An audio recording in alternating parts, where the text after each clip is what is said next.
You are listening to an Audio Box original story. Please like and subscribe, and I will create more stories for your listening pleasure. The Bathouse Chapter 13.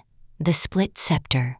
The ash in the fireplace had long since gone cold, but the cabin itself seemed to tighten around them. The air suddenly dense and oppressive, as if the walls were breathing. A low vibration rolled through the floorboards as the old radio sitting crooked on the kitchen counter crackled violently to life. Static screamed from its speakers, sharp enough to make Glia flinch. The tuning dial began spinning by itself, clicking through dead frequencies until it finally locked into a deep, rhythmic pulse. The chime. The sound crawled through the cabin like a living thing. Rayon's eyes narrowed instantly. His posture stiffened as the enhanced receptors woven into his nervous system picked up the disturbance before Glia's bleat could fully awaken. "He's here," Rayon whispered. Outside the fog-coated windows, the willow trees swayed in the darkness. Then one of the shadows moved, not naturally. It peeled itself away from the trees. Glia felt her pulse spike. The cabin door didn't burst open. It clicked. Slowly, deliberately, the door creaked inward. Subject 012 stepped inside. He filled the doorway like an omen. A heavy black trench coat hung from his broad frame, rainwater dripping from its edges onto the warped wooden floorboards. He pushed the coat aside slightly as he entered, revealing the intricate black and crimson Yakuza tattoos spiraling up his throat like serpents. Gold rings glinted across his scarred knuckles every time the dying firelight flickered. His face remained hidden beneath shadow. Only the eerie green glow of his ocular shunts burned through the darkness.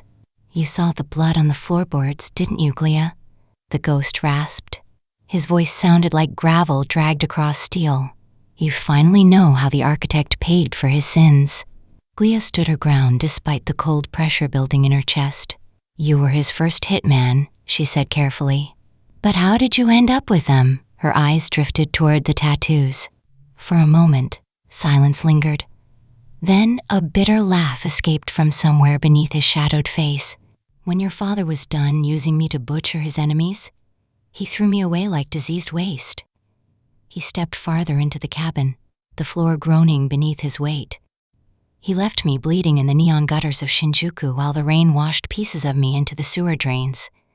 Then took me back to Factory 9 like a wounded pit bull, so I escaped." His glowing eyes lifted toward Glia. But the syndicate didn't see a failed experiment. He touched the ink burned into his shoulder. "The Yamaguchi Gumi saw a weapon, a god of death. They gave me shelter, a code, a purpose." His jaw tightened beneath the darkness.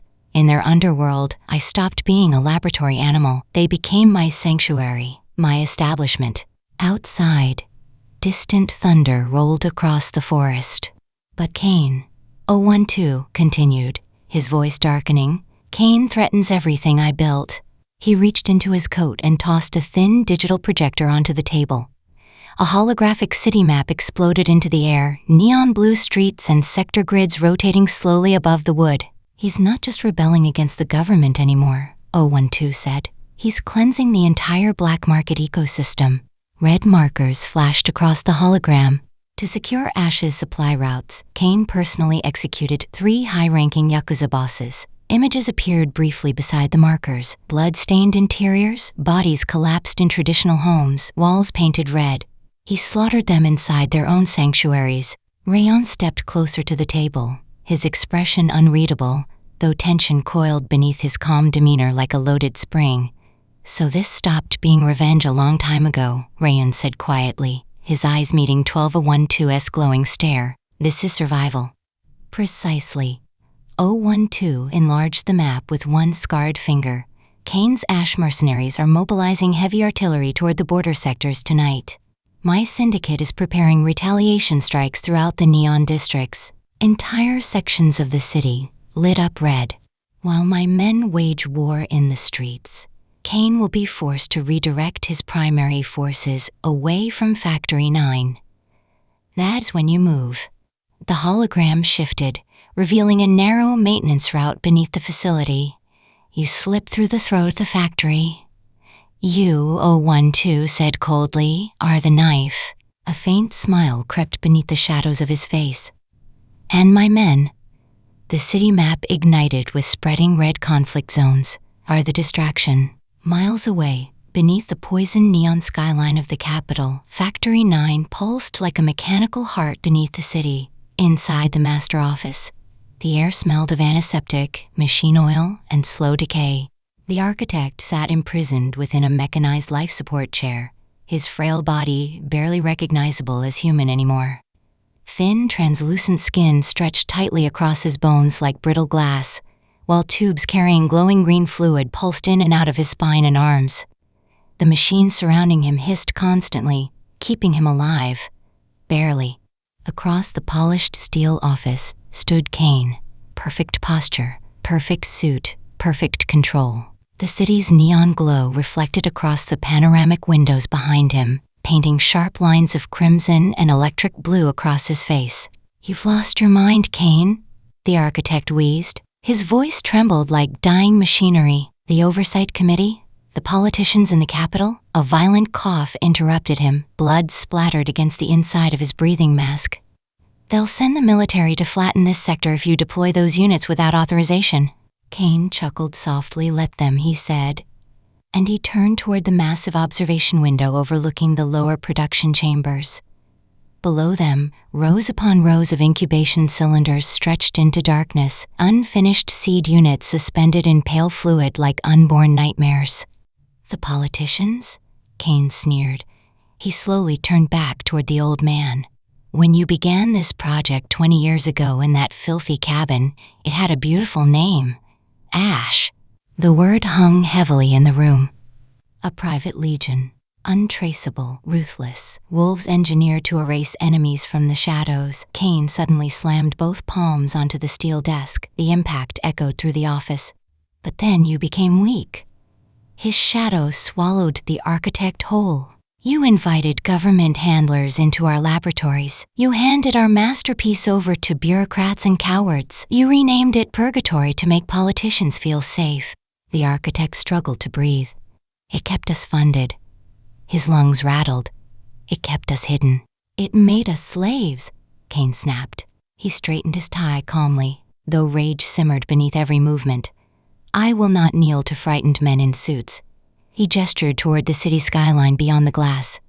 "Tonight, Ash is reborn. We sever every remaining leash."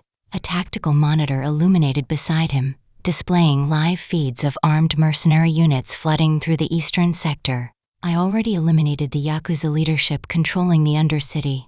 On-screen footage flashed briefly. Burning buildings, masked gunmen, bodies dragged through neon-soaked alleys. "The streets are ripe for conquest." Kane smiled faintly. "Let the military come." He stepped closer to the architect's chair. "By the time the government realizes Purgatory is dead," he leaned down until they were face to face, "Ash will own the entire eastern infrastructure." The architect stared at him in horror. Kane's eyes drifted toward another monitor. Glia's face appeared briefly in a surveillance frame beside Rayon. "And as for your daughter?" Kane murmured. A cruel smile touched his lips. "And her stray dog. They will either burn with the ashes of the old world or become the final pieces required to perfect the next evolution." Kane straightened slowly.